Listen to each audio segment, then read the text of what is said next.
was interesting because Dave Grohl that I met bears little resemblance to today's Dave Grohl, the music mogul that's tapped as the voice of everything cultural. He's all over the map and he's bigger than life.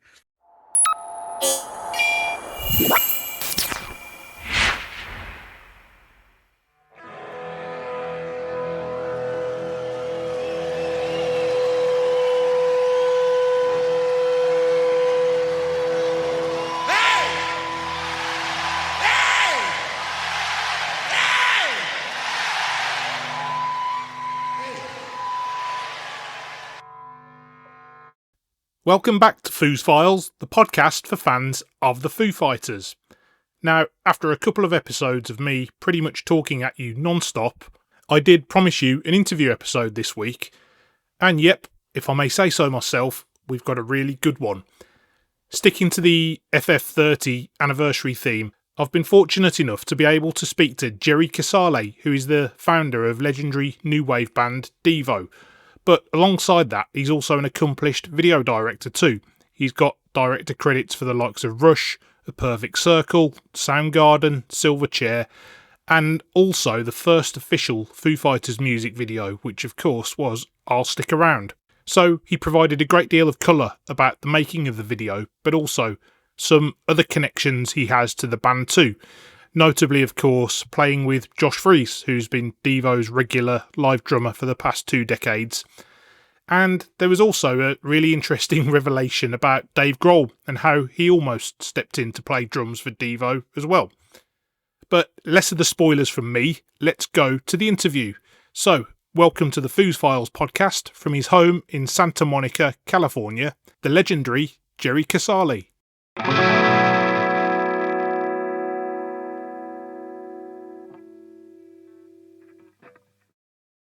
First of all, how's the tour been going? Because you've been on a pretty busy stretch on the road, haven't you? Well, yeah, I like it. I'm doing what I like. And when I'm doing what I like, I feel much better. Excellent, excellent. It's good to hear. Good to hear. So we're primarily here to talk about your work on the Foo Fighters "I'll Stick Around" video, which is one of the many music videos you've directed throughout your career. But just as a bit of background for those who might not be too aware of your sort of career in music and in video too. I mean, anyone who knows anything about Devo will know there's kind of a strong visual element to your creativity. So, do you want to tell us a bit about that and where that kind of passion for visual storytelling came from? Oh, yeah, I mean, conceptually, Devo was based on multimedia from the beginning, from the outset. And and I think my primary interest was um, films and graphic art. And I, of course, knew how to play the bass and was a songwriter, but I was always integrating it as an artist. It started as an art idea at Kent State University before there was any musical application. De-evolution in Devo was a literary and a visual art idea. So the visuals came first, the music second. Uh, yeah, one right on the tail of each other, yes. But even when we were writing songs, we were writing songs with visual narratives in mind. And that still comes to life today in the live show. Yeah, absolutely. Yeah, great stuff. So it kind of leads me on to the main topic today, really, which was Foo Fighters, their first video, "I'll Stick Around," which is it's like 30 years old this month. Can you take us back to when you got the call from Dave Grohl to do the video and what you remember about it? Yeah, I mean, I had of course been very aware of Nirvana, and watched this grunge movement, explode and take over, and then was pretty shocked everybody was with the sudden suicide of Kurt. So I wasn't really prepared for what would happen next, where Dave Grohl, that I didn't know that much about, except that he was a dynamic, hard pounding drummer, For him to step out and suddenly be the front man and play guitar, I had no idea. This was like a total shock and surprise. And I think that the Foo Fighters had shared with a lot of grunge bands. They shared this kind of reticence towards videos. They had gotten very cynical about music videos and the position of music videos in the marketplace, and they felt that it was too much of a compromise and too silly for any serious band at the time that was coming out in the early 90s. So there was some pressure there, as there always was, from the label for them to do a video. They didn't like it when bands didn't want to participate in the commerce. So I I know that they chose me because or chose me to be one of the people that would compete and write for the right to direct their first video, because I think they knew that I wouldn't do something to make them look foolish. I wouldn't do something that was cliched and tired and, stale. And they knew that I'd been on the other side of the camera most of my life, so that I could empathize with their apprehension, right? So I wrote that treatment with that in mind. I had, to be honest, I had assumed when I listened to the song that it was about Courtney Love. That's just what I thought.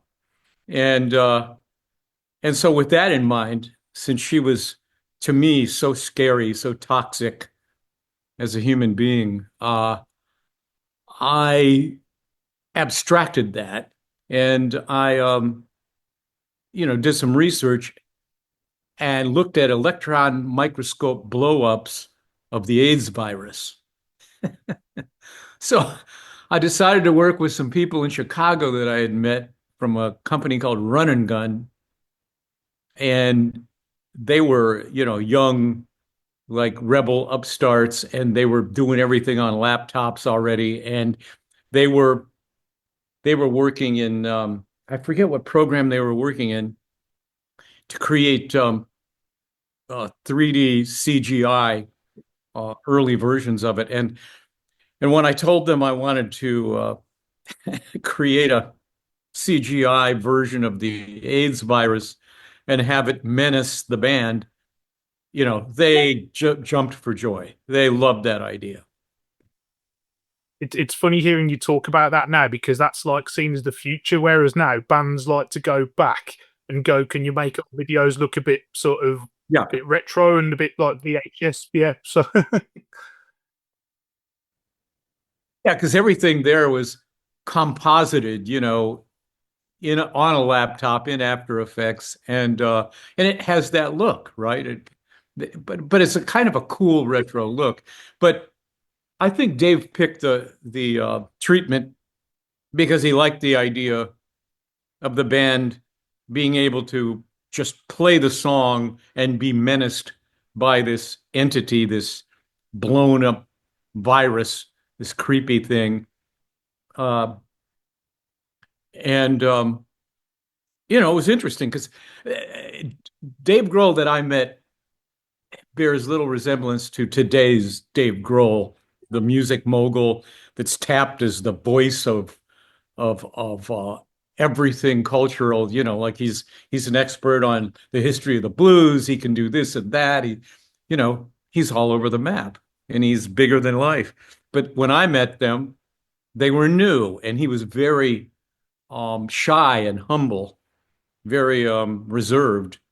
It was to get him to communicate, you'd have to do a little work. But then when he decided to talk to you, of course, he was very articulate. And I I asked him, I think on this second day we were together up in Seattle, I asked him, "Is this about Courtney?"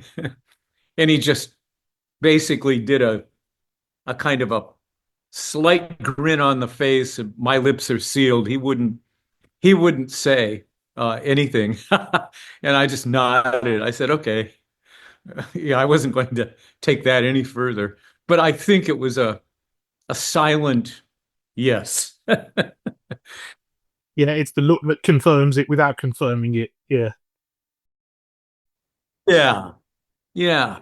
And then what happened was suddenly he had some ideas that he had never expressed that had nothing to do with the treatment that he wanted to add to the treatment, but that added time and money at a point when the Foo Fighters were paying for their video and they didn't want to spend much money. Like compared to what they've spent later with people like Michel Gondry, this was like me giving you $20, right? This was, you know, okay, it was five figures, but it was not even close to $100,000.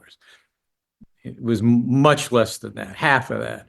And and so to get all these ideas in there and not increase the budget was arduous, a real challenge. And actually the Foo Fighters didn't help because they showed up 3.5 hours late on set and then still had to go into makeup and wardrobe. And we had spoken about the wardrobe, and I had amassed that wardrobe for them all in white. It was a real departure from everything that Dave had been known for in Nirvana and that any of the guys had been known for in their bands. And they wanted to do that. They wanted to like clean slate, start anew, and establish something that would be a surprise to everyone. And frankly, being in white really helped um, put them in that cave setting where I didn't have to light it as brightly because they stood out being in white, and it made the composites easier. The craziness happened when Dave wanted to do stop motion of him eating chess pieces off of a board. That's a very labor intensive. You shoot up 1, 2 frames at a time, move the pieces, do it again, and then you assemble all that in post, frame for frame. So you do that stop action motion that goes way back to the beginning of experimental film, like over 100 years ago. And that was one of his additions. So it was interesting. I think it was a real eye-opening experience for them. It was as well as for me to suddenly here we are together, working together for the first time, and a lot of things had gone unsaid, so things were being worked out on set, plus being 3.5 hours late out of a 10-hour day didn't help. I think, I mean, I like what came out, given the time and money. I really like what came out. And they're so innocent looking, so fresh, so young. I mean, you look at it now and you can't believe it. It's, they're clean. It's like Mr. Rogers meets Foo Fighters. And is there anybody but Pap Smear still in the band? The other guys are gone, right? Nate Mendel's still there, the bass, Oh, on right. bass. Yeah, Okay. yeah. So Okay. he's actually the one because I was watching it again before this just to re-jog my memory, and he's the one that's Dave's Dave, but he's kind of baby face Dave. But Nate's the one that looks completely unrecognizable to me in that video. Yeah, that's true. So I know that, I wished I'd had more coverage and more edits, but that's what happened. What happened happened. It was, eyes bigger than the budget production. And I wasn't fully in control of it. But I know that Dave, in years after that, I saw some interviews where they asked him about that first video he did and working with me. And he goes, well, it didn't really turn out the way I had in mind, but it was interesting. But obviously, he was on a fast learning curve because then the videos that followed, he really became like an actor and he was really proactive and he was the front man, like really, you know, almost ham-fisted, like in the really funny one, the really humorous one where he's a steward on a plane Learn to Fly, yeah, with Jack in the Black. fly. Yeah, great video, but boy, probably about 4 or 5 times the money I had, right? And then he went on with Michel Gondry to really blow it out of the water and do something phenomenal for all time. This is the ironic thing though, because you were talking about the kind of the reluctance and we don't want to do anything to kind of rebelling against the certain type of video, and they've gone on to have one of the most like some of the most eye-catching videos of the past 20, 30 years in rock music. And not only Absolutely. he, Yeah. you say he's a Yeah. great actor, but he's a film director himself. Dave, he's done documentary, mate. He makes documentaries as well. So what an about turn that is in his Yeah. career.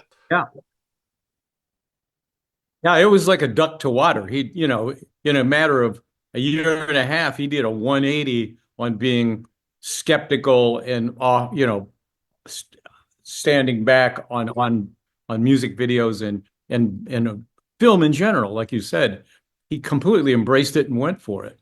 Can I go back a few steps in the chronology of things, just out of interest for people who kind of don't know how these music videos are put together? So, as the director, you obviously you've got to get you receive the song and you've got to get a feel for that. So, I guess it varies, but you'll have a certain period, like of well, X amount of time to listen to the track over and see what you draw from that creatively. Can you kind of remember that part side of it? I certainly do. Yeah, I certainly do. I had directed all but two of Devo's videos over the years, starting in 1977. And then I started directing for other bands in the early 80s with the Cars and with Jane Siberry and with several English bands and then Rush. And at the point Dave intersected with me, I had directed, I think, one of the Silverchair videos, and I was about to direct a Soundgarden video, and so I had amassed more experience as a director outside of Devo at that point, um, and felt confident. So when I listened to the song, and it was a genre, obviously that I was not really personally connected to, given, my musical tastes and how I write, but I recognized it as a good song. I really did. And I warmed up to it after several listens.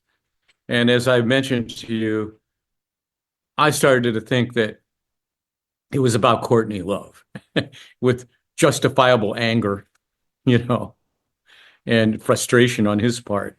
And I felt that. I felt the sincerity that he was writing with lyrically. So that drove the idea. Yeah, sure. Can you remember why they were 3.5 hours late? By the way. No, they didn't even explain anything. No, they came in with somebody. I think it was either somebody from the label, like the commissioner, or they came in with somebody and they were very, closed-lipped about it all. Like, here we are. And I go, oh man, I was wondering what was going on. We were trying to contact you guys and we couldn't contact you. It was like, yeah, sorry. It was like, no, it was like that was it. Just button it up, throw it away. 3.5 hours off the table. Where was it? Where was the set? Oh, we were on a soundstage in the kind of industrial flatlands of Seattle. Okay, because you could be anywhere because it's that cave sort of effect. So, yeah. Right.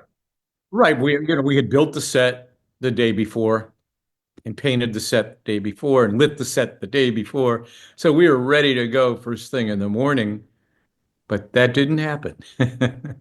So just tell us. So the white suits was you or was that Dave? Yeah, yeah. I mean, I suggested it and told them why, and you know, had somebody do some sketches, and they were very amenable. They thought it was kind of funny. They thought they would be shocking their fans by doing that. I think Pap Smear thought it was the funny. He was the one that thought it was the funniest.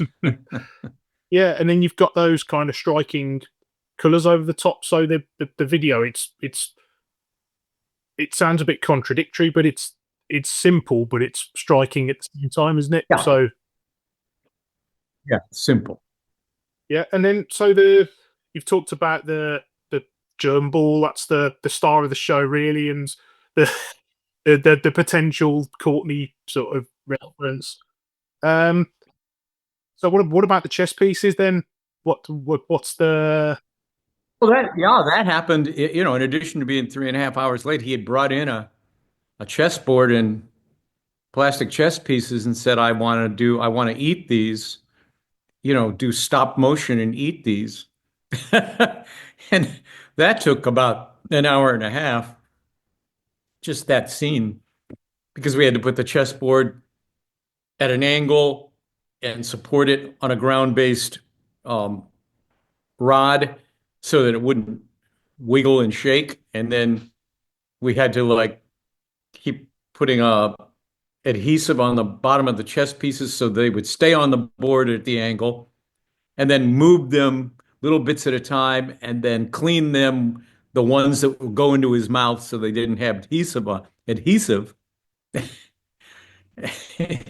And he would put them in his mouth and chew them and pretend to swallow. And then we'd take it out of his mouth and do the next one and do the next one. that was just Dave off the cuff. Yeah, he never told me what his thinking was on it. He just said, "This is what I want to do," and he suddenly looked, a little less shy and a little more declarative. Like there's no question in my mind that I better do this. Something that strikes me from watching it, and I'm going to sound like I'm a kind of video aficionado here, and I'm really not, but Yeah. there's sort of some movement in the camera work where you normally get cuts from band member to band member or from band member to actor, depending on what type of video it is. But there are parts just before the choruses where the camera hones in on Will Goldsmith, the drummer, and then it kind of gradually curves round behind the kit, and you get it just as the chorus hits, rather than jumping straight to Dave. It's kind of over Will, the drummer's shoulder. It's what they are. We're seeing the world from their point of view at that point.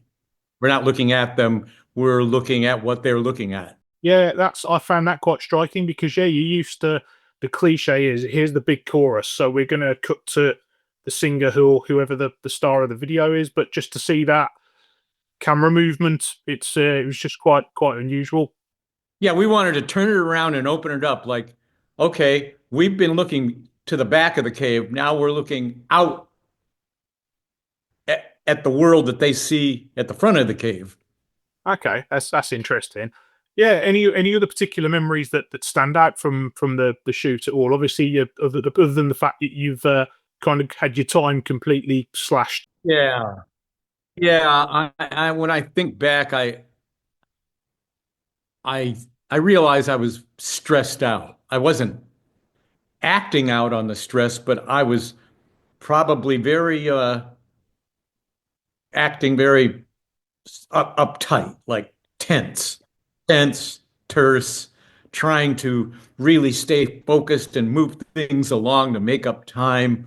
Probably wasn't any fun for them to have a director who wasn't joking around and being loose, you know. And I wished I'd been that guy, but my problem is I work with a plan and I work with a storyboard, and that's how I get off. And getting the idea done and in the can is what makes me loose and happy. And it felt like it wasn't going to happen. So suddenly I was all closed up and real tense.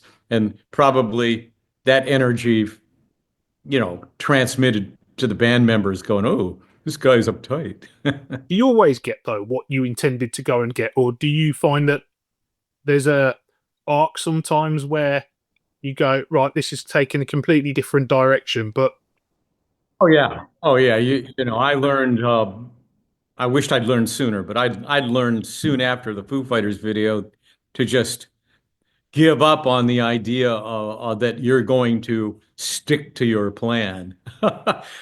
Even when I did, like with Foo Fight, I mean with um, Soundgarden, those guys were all business. They were pretty amazing. They weren't getting along with each other, but they all were incredibly businesslike and polite and communicative and cooperative with me for the whole 3 day shoot. And I had a lot of money, and I got every shot that was in the storyboard, and they were tremendous at doing what they do best. And that one, I cut it together, and Chris loved it. But I think was his wife the manager? I can't remember at that point. It was a little bit Spinal Tap. uh, it was either her or the video commissioner. Then they wanted changes that I didn't understand because they had this treatment that was like 10 pages long, spelled out shot for shot, and that's exactly what they were looking at. I didn't change anything, right?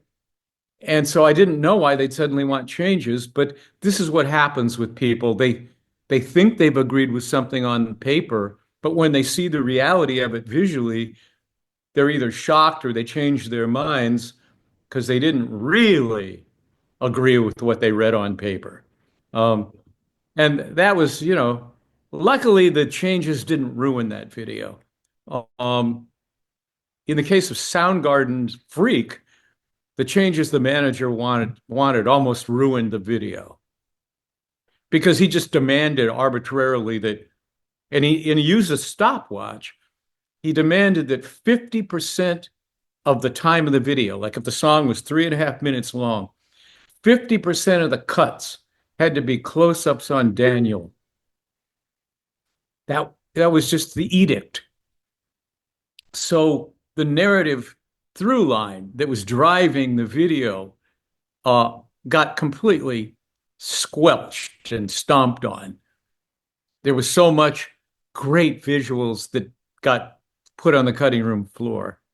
I did do a director's cut that, never saw the light of day except on my reel that went out to video commissioners, where the idea was restored, the idea that they had signed off on and the treatment that they had loved.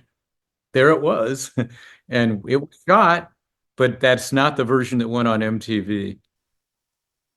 Okay, that's interesting. So I'll stick around. The filming's done then. What happens next in the timeline of things between the filming and then it getting released for those who, again, have got no idea about the way these things work? Yeah, well, the guys at Run and Gun in Chicago, they were very creative, but they were very irresponsible people. They were a little like, you know, um, basically what's the word? They didn't understand accountability at all. And a lot of the things they said they could do, in the box with their laptops, it turns out they weren't able to do the way they said they could do them, or the rendering time and the execution time was like 4 or 5 times as long per shot as they had indicated. So, they had given me a budget, they had promised me a time frame, and there they were, like extending by a week, by 10 days, wanting more money. Uh, they were holding me hostage and they were pissing off the label and making me look bad. In the end, they assembled the composites and we were able to edit, but not without a lot of trial and error and a lot of duress. So if there's a theme from your point of view to this video, it's that time was just constantly working against you. Oh, yeah. Yeah. Yeah. Yeah. Dave being 3.5 hours late, that was nothing compared to what Run and Gun did. So do you usually get like a playback with the band, or do you just get it sent over to them and kind of go, right, this is what, tell us what you think, sign it off, or Oh, you mean on the day when we're shooting and they're lip syncing to the playback? when it's finished? You've got a final version. Right. Well, my memory now, and I hope I'm not, on the verge of Alzheimer's or something, but my memory there was there were hardly any changes. I think maybe Dave was just disappointed that there weren't more edits, but there was not enough material to create more edits. In that day, I didn't get all the angles and all the focal lengths that I wanted that would have matched various framings of the HIV virus, that had to match the angles and had to appear to move in some logical way within that picture, right? If it's coming after Pat Smear and it goes around behind his head, it has to really do that, and it has to be at a scale that makes sense with him, and so that stuff that's etched in stone. You can't suddenly create footage that didn't exist and sizes of the HIV ball that didn't exist. So it sounds like they were pretty happy with the finished article then. Or at least accepted it. I think maybe nobody had a clear picture of what this would really look like in the end, right? To to their credit, they didn't ever see the HIV virus CGI element until they had shot the live action with me. Okay, interesting. Well, again, it's that chalk and cheese thing where they've done this and they're completely green to the whole situation, and then a few months later they do Big Me, which is this big, the Mentos spoof, and That was great. again the budget from what you had's probably gone. Vroom. Well, in retrospect, I do think that the video fits the track, like the sound of the track, the sentiment of the track, the heaviness of the track. I think it fits it. Brilliant. That's a great insight into the video. The other link that you share with the Foo Fighters, of course, is that you've both played extensively with Josh Freese and like for nearly 3 decades with you for DEVO. So just tell us a bit about your working relationship with him and how you came to recruit him for DEVO. Was it doing the Perfect Circle stuff? Yeah. Josh first drummed for us for a one-off like a festival gig, I believe in 1995 when he was drumming with the Vandals. And he was like maybe 19. And he knew all the DEVO songs. And it was my brother Bob, who's deceased now, who suggested bringing him in. He had met Josh and goes, "This kid's amazing. He's going to be a big deal. You guys got to meet him." And I thought, "Oh, really?" When I saw him, I went, "Oh no, he's going to be able to drum DEVO songs, and he's doing that Vandals stuff." And it was unbelievable. He knew every song. He had learned when he was 11, 12 years old, playing in his father's garage on his first kit. He had learned every DEVO song in the first 3 records. That's what he used to drum to in his garage. So he just knew these inside and out, and he could suddenly like ape Alan Myers, our incredible drummer who was gone. He could ape his style. Like, it had nothing to do with what you heard him do in the Vandals. He could just do it as if he was DEVO's drummer from the beginning. And we couldn't believe it. I was amazed. I was so impressed. And we stayed friends. And of course, then when DEVO started working more, he started drumming with us more. And then you see him becoming a star in his own right. He's drumming, like you said, for a Perfect Circle. He's drumming for 9 Inch Nails. He's drumming for Sting. He's like Zelig. It's like he would just embody whatever aesthetic of who he was drumming with and become it like an actor and drum that way. And then come back to DEVO and drum DEVO's way. And then he could go punk out if he wanted to punk out. It was insane. And when he started, drumming for the Foo Fighters, it made total sense to me why they chose him. And Dave had been a big fan of Devo for years. He's the one that would advocate every year to the Rock and Roll Hall of Fame as he's a member on the board. He would advocate for Devo's inclusion. He would be the one doing the cheerleading for Devo. And when before he joined the Foo Fighters, Josh was busy with Nine Inch Nails, and I tried to get Dave to drum with Devo on two gigs that we had, but he was in South America, and you could tell that he was honestly bummed. He wanted to do it, but he wasn't going to be back in time. And I really wanted to do it with him. I thought, wow, he'll add some power that Devo needs right now. It'll be really exciting. But it was the only opportunity before he got really active again for him to drum with Devo, and he couldn't do it because of geography. But this new thing where he suddenly lets Josh Freese go, I don't understand that. I really, really, really don't. It came as a shock to everybody who follows the band, but we wait and see what the plan is next. But yeah, I mean that would have been incredible if Dave could have done those shows for you. Maybe one day. There's I still know. still time.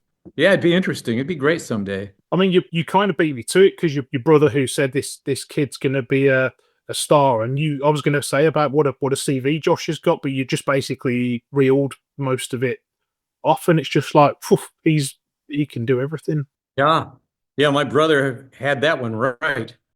I mean, I wasn't aware. Obviously follow the Foo Fighters extensively. I wasn't fully aware of the complete breadth of his work until he joined the band, and we thought Dave Grohl and Chris Schiffler with their various projects were non-stop, but it seems like Josh doesn't have a day off. It's insane how much he works. It's like have sticks will travel. That he's only happy when he's beating on a drum. And at his age, he hasn't lost a beat. I mean, you've probably seen him play these shows with the Foos. He's just, you know, it's like WWF for 2 hours, nonstop, full throttle. Yeah, I got to see him twice on the last tour here in Birmingham, and then in Boston at Fenway Park, and it was impressive. But you've got to be fit to play those songs. Oh yeah. Yeah. So in terms of his relationship with Devo now professionally, is it just a case of you've just got this understanding that when he's available, he can do it, and when he's busy, that's fine. Well, yeah. I mean, once he was, let go from the Foo Fighters, he suddenly had some time, and he goes, "Hey, I'm ready." But of course, we had already made a commitment to Jeff Friedel. We couldn't renege on that commitment. And Jeff is a good man. He's a great drummer, and his style is even a little more like Alan Myers than anybody else because he's a very intense metronomic drummer. Alan used to be that way. He was so disciplined from his jazz training that he could make it look like he was hardly doing anything because it was all on the wrists. And he was really beating the drums harder if you measured it, right, with a force meter. He was beating the drums harder than anybody else. And an hour and a half into the set, he could still do it just as hard as he did it on song one. He wouldn't get tired. And he would practice Tai Chi hours a day. And he would do that routine. He'd go lock himself off for an hour before the show and do all his Tai Chi exercises and then start beating on practice pads, just metronomically. And I mean, the guy was like, it was like meditation. That's incredible. That's incredible. Just lastly on the Josh Foo Fighters thing, then did you see? Have you seen the clips from the last tour when there are a couple of occasions Dave does these band introductions and they all get to play a little solo, and they did Whip It. Yeah. Yeah, I saw that. Yeah, it was a nice nod. Like I said, that was a double nod because it was like, okay, there's Josh Freese. He used to be Devo's drummer, but he's with me now, and I like Devo, and so Yeah, here you cool. go. And Dave Yeah. came to one of your shows, didn't he, earlier this year? Was it in DC? Oh yeah. Oh yeah. Absolutely. Yeah, I mean, Dave, he's an incredible force of nature. I mean, that guy, he's amazing. He's bigger than life. Oh, I saw him, when we did the SNL 50th, because he was there basically doing Dave back on the drums. And then there was an after party that Lorne Michaels threw for everybody that had been in the show. And Dave was there, and we probably talked for about, I don't know, 10 minutes. Awesome. Awesome. Just finally, then, tell us about the current tour, then, because at the time of recording, we're just about still in early July, and I know you've just come off tour and you're about to go again, aren't you, in the next couple of weeks? Yeah, we're doing some shows in the Northwest, Portland, Seattle, Mosswood, Oakland, uh, something else I'm forgetting. And then um, we're doing 11 shows with the B-52s, starting in late September. Wow, that's a great double header. So that's going to be a lot of fun. Yeah. Yeah. Yeah. I can't wait for that. Like I said, Devo is my life. You know, I lived and breathed Devo from the time I started it in Kent, Ohio. And I feel good when I'm on stage. I feel like this is what had chosen to do with my life, and this is what I like to do. And suddenly you feel a lot younger and a lot healthier when you're on stage. I'd like to think that I could still run around like Mick Jagger. I mean, he's 81, right? I'm only 77. Well, listen, if I may say so, you're looking in great, great shape. So, yeah, long may it continue. And Well, if I thought we were just some nostalgia act that couldn't deliver, you know, I would not do it. But I know that when we go on stage, we prove, as they say in the film industry, we can still bring it. And you can see the crowd reaction, and you can see that it's working, and that de-evolution is real. It's more relevant than ever. I mean, we're living in the most devolved society that I could have imagined. It's gone beyond our worst fears. that was so much fun to do that interview. So thank you to Jerry for his time and to his manager Jeff for setting things up for us as well. And most importantly, I hope you all enjoyed it. As always, thank you for listening to Foos Files. If you are enjoying the show, then please do leave us a 5-star rating and, if possible, a short review too in your favourite podcast app. It really does mean a lot to me and helps the podcast out too. In the meantime, have a great week and I'll see you next time.